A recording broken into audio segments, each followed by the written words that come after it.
নমস্কার, শুভ সকাল। কেমন আছো সবাই? আমার চ্যানেলে তোমাদের অনেক অনেক স্বাগত, অনেক অনেক ভালোবাসা। তো ভিডিও শুরুতে তোমরা কিন্তু দেখতেই পাচ্ছ আমাদের এখানে কি পরিমাণে বৃষ্টি হচ্ছে। আর এখন দেখো ঘড়ির কাঁটায় কটা বাজে, দেখো এখন বাজে সকাল 8টা। আর 8টা বাজলেই পানির মতো বাকি আছে আর কি। তো আমি কি করছি বলো তো, চাটা খেয়ে নিয়ে না বসেই আছি। আর দেখতেই পাচ্ছ কি পরিমাণে আমাদের এখানে বৃষ্টি হচ্ছে। তো বাইরে তো বেরোতে যেতে পারছি না। দেখো হয়েছে এক বালতি জামা কাপড় কিন্তু আমার ভেজানোই আছে। আর আমার তো জানোই প্রতিদিন কিন্তু জামা কাপড় কাচতেই হয়। তো আজকেও না, তো জামা কাপড়টা যখন ভিজেছিলাম তখন কিন্তু বৃষ্টিটা আসেনি, জানো তো। তো জামা কাপড়গুলো ভেজানোর পরে দেখতে পাচ্ছ কি পরিমাণে আমাদের এখানে বৃষ্টি হচ্ছে। তো কি করব, বৃষ্টিটা থামলে তারপরে বাইরে যাব। তো দেখো বৃষ্টিটা একটু কমেছে, তারপরে এই যে জামা কাপড়গুলো একেবারে ধুয়ে নিয়ে স্নান টান সেরে নিয়ে আমি না চলে এসেছি। আর দেখো বাড়ির ভেতরেই কিন্তু একেবারে জামা কাপড়ের প্যান্ডেল টাঙিয়ে দিয়েছি, বাইরে তো মিলতেই পারবো না। তো দেখো এই যে বৃষ্টি হয়েই যাচ্ছে, তো যার কারণে বাড়ির ভেতরেই মিলে দিয়েছি। তো কি করব, তো বৃষ্টি হোক যাই হোক, তো আমাদের তো কাজবাজ করতে হবে। তো চলো এক এক করে সমস্ত কাজবাজগুলো সেরে নিই। তো বন্ধুরা তারপরে দেখো একেবারে না আজকে তোমাদের দুপুরে যে রান্না বান্না করেছি, খাওয়া দাওয়া হয়ে গেছে, কোনো কিছুই শেয়ার করিনি। তো দেখো একেবারে খাওয়া দাওয়ার পরে না একটু বৃষ্টিটা ধরেছে বলে তো বাসনগুলো ধুতে চলে এসেছি। আর দেখতে পাচ্ছ অনেক বাসন নিয়ে আমি চলে এসেছি। আর কি হয়েছে বলো তো, তো যেহেতু বৃষ্টিটা হচ্ছিল, তো যা খাওয়া দাওয়া হয়েছে তো সেই বাসনগুলো জমা হয়ে পড়েছিল। তো বৃষ্টি হচ্ছে বলে ধুতে আসতে পারিনি। এখন এই যে একেবারে দুপুরের খাওয়া দাওয়ার পরে বৃষ্টিটা থামতে তারপরে কিন্তু চলে এসেছি ধুতে বাসনগুলো। আর দেখতেই পাচ্ছ অনেক পরিমাণে বাসন। তো এই যে আমার বাসনগুলো সমস্ত কিছু ধোয়া হয়ে গিয়েছে। এখন চলো রান্নাঘরে যাই। আর এই যে দেখতে পাচ্ছ কত বাসন। আর না চারিদিকটা কেমন ভেজা দেখতে পাচ্ছ। আর সকাল তোমরা তো দেখলেই যে বৃষ্টিটা কি পরিমাণে হলো, তো চারিদিকে তো ভেজাই হবে। তো বাসনটা ধুয়ে নিয়ে এই যে আমি চলে এসেছি এখন রান্নাঘরের ভেতরে। তো চলে এসে এখন আমি যে বাসনগুলোকে এক এক করে উপর করে রেখে দিচ্ছি সমস্ত বাসনগুলো। আর দেখতেই পাচ্ছ তোমরা কত বাসন কিন্তু আমার জমা হয়ে গিয়েছিল। তো বাসনগুলো রেখে দিয়ে তারপরে এই যে দুপুরবেলা একটু শুয়ে পড়েছি, একটু বিশ্রাম নেব। তো বিশ্রাম নিয়ে একেবারে তোমাদের কাছে পরে আসছি। তো দেখো বন্ধুরা একেবারে না সেই দুপুরের পর থেকে তোমাদের কাছে আসাই হয়নি। এটা এখন হচ্ছে গিয়ে তোমার সন্ধেবেলায়। তো সন্ধেবেলা না আজকে যেহেতু বৃষ্টি হচ্ছে, বৃষ্টির ওয়েদারে, তো ভাবলাম একটু মটর ভিজিয়ে রাখি। তো অফ ক্যামেরাতে আমি না মটরটা ভিজিয়ে রেখেছিলাম। তো মটরে আজকে ঘুগনি করব আর লুচি বানাবো। তো চলো আজকের ঘুগনিটা আমি একটু অন্যভাবেই বানাচ্ছি, তোমাদের সাথে শেয়ার করছি। তো দেখো মটরটাকে আমি কিন্তু ভালো করে ধুয়ে নিয়েছি অফ ক্যামেরায়, 2-3 বার জল পাল্টে পাল্টে ধুয়ে নিয়ে তো দেখো এই যে প্রেসার কুকারের মধ্যে দিয়ে দিয়েছি। আর দিয়ে দিচ্ছি দেখো পরিমাণ মতো জলটাও দিয়ে দিয়েছি। আর দিচ্ছি এই যে হলুদ, আর দিয়ে দেব লবণ। তো মটরের পরিমাপ অনুযায়ী আমি লবণটা দিচ্ছি। তার কারণ কি বলো তো, আমি না অন্যদিন কি করি মটর আলু একসাথে সেদ্ধ করে জলটা ফেলে দেয়, কিন্তু আজকে কিন্তু মটর আলু একসাথে সেদ্ধ করব না আর জলটাও ফেলবো না। তো দেখো এই যে আমি কিন্তু মটরটাকে দেখতে পাচ্ছ লবণ আর হলুদ দিয়ে এই যে দিয়ে দিয়েছি। এখন সেদ্ধটা বসিয়ে দেব। তো আর ওই যে আলুগুলো কিন্তু আজকে আমি না সেদ্ধ করেই কিন্তু আজকে ঘুগনিটা বানাবো। তোমরা অবশ্যই দেখতে থাকো, আজকের ঘুগনিটা আমি একটু অন্যভাবেই বানাচ্ছি। তো এই যে প্রেসার কুকারটা বসিয়ে দিলাম মটরটা সেদ্ধ হওয়ার জন্য। তো আমি মটরটা সেদ্ধ হতে আমি কিন্তু ওই তিনটে চারটে মতো সিটি দেবো। তো তারপরে দেখো এদিকে আমার কিন্তু মটর সেদ্ধ হয়ে গিয়েছে, আমি নামিয়ে নিয়েছি। এইদিকে দেখো ঘুগনা বানাবো, তার জন্য দিয়ে দিলাম সর্ষের তেল। তো তেল দিয়ে এখন দিয়ে দিচ্ছি চিনি। তো চিনিটা দিয়ে দিচ্ছি, কালারটা সুন্দর আসবে যখন চিনিটা ফুটে উঠে যাবে। এই যে দেখো চিনিটা কিন্তু লালচে হয়ে যাচ্ছে। তো দেখতেই পাচ্ছ তোমরা চিনিটা কিন্তু এখন ফুটে উঠে গেছে। আমি কিন্তু এখন দিয়ে দিচ্ছি কুচনো পেঁয়াজ। তো পেঁয়াজটাকে দেখো একেবারেই কিন্তু আমি ছোট ছোট করে কেটে নিয়েছি। তো পেঁয়াজটাকে আমি কিন্তু দিয়ে লাল লাল করে ভেজে নেব। তো তোমরা পুরোটাই দেখতে থাকো। তো আজকে ঘুগনিটা আমি কিন্তু একটু অন্যভাবেই বানাচ্ছি। তো প্রতিদিন যেভাবে বানাই সেভাবে না বানিয়ে একটু অন্যভাবেই ঘুগনিটা আজকে বানাচ্ছি। তো এইভাবে বানালে না খেতে হয় খুবই ভালো। তো দেখো এই যে দেখতে পাচ্ছ পেঁয়াজগুলো আমার কিন্তু লাল লাল করে ভাজা হয়ে গিয়েছে। এখন দেখো একসাথে আমি যে আদা রসুন বেটে নিয়েছি, এর মধ্যে আদা রসুন দুটোই কিন্তু আছে, আমি একসাথেই বেটে নিয়েছি। তো ওটাও দিয়ে দিলাম। আদা রসুনটা দিয়ে আদা রসুনের কাঁচা গন্ধটা চলে যাওয়া পর্যন্ত আমি কিন্তু ওটাকে কষিয়ে নেব। তো তা না হলে কী হবে বলো তো, ভালো করে না কষালে না আদা রসুনের কাঁচা গন্ধটা যখন করবে তখন খেতে ভালো লাগবে না।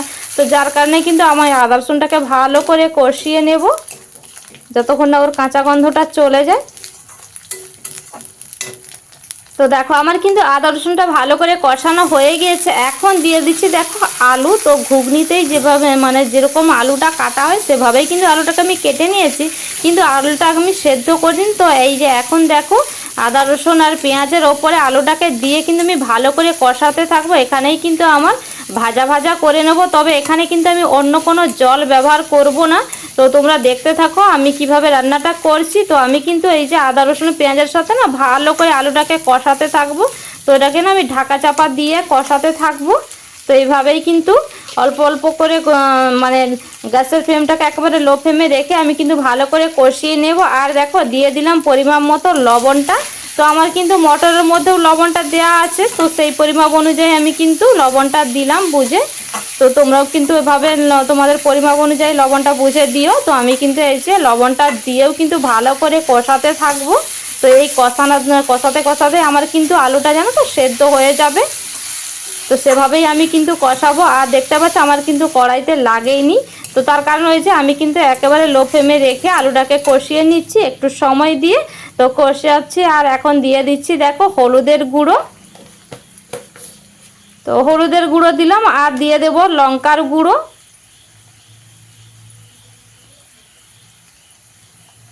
তো ঝালটা যে যাদের বাড়িতে যেমন ঝাল খায় সেভাবে ঝালটা দিও। আর আমি তো সবসময় বলেই থাকি যে আমাদের বাড়িতে খুব একটা বেশি ঝাল খায় না। তো লঙ্কার গুঁড়ো আর হলুদ গুঁড়োটা দিয়ে আমি কিন্তু এই যে আলুর সাথে ভালো করে মিশিয়ে নিচ্ছি। তো মিশিয়ে নিয়ে এখন কিন্তু আমি দিয়ে দিচ্ছি দেখো যে টমেটোটা কুচি করে রেখেছি, একেবারে ছোটো ছোটো করে টমেটো কেটে রেখেছি। তো টমেটোটাও আমি দিয়ে দিলাম, দিয়ে আলুর সাথে ভালো করে মিশিয়ে আমি কিন্তু এভাবেই কষাতেই থাকবো। তো চলো একটু ঢাকা চাপা দিয়ে কষিয়ে নিই একটু কিছুটা সময় ধরে। আর ওই যে বললাম এইভাবে কষাতে কষাতেই কিন্তু আমার আলুটা সেদ্ধ হয়ে যাবে। তো সেভাবেই আমি কিন্তু আলুটাকে কষিয়ে নেব। তো এই যে ঢাকাটা চাপা দিলাম, এখন দেখো কিছুটা সময় পরে আবার ঢাকনাটা খুলে নিয়ে এই যে আবারও কষিয়ে নেব। আর দেখতে পাচ্ছ আমার কিন্তু কড়াইয়ের তলাতে একটুও লাগেনি মশলা।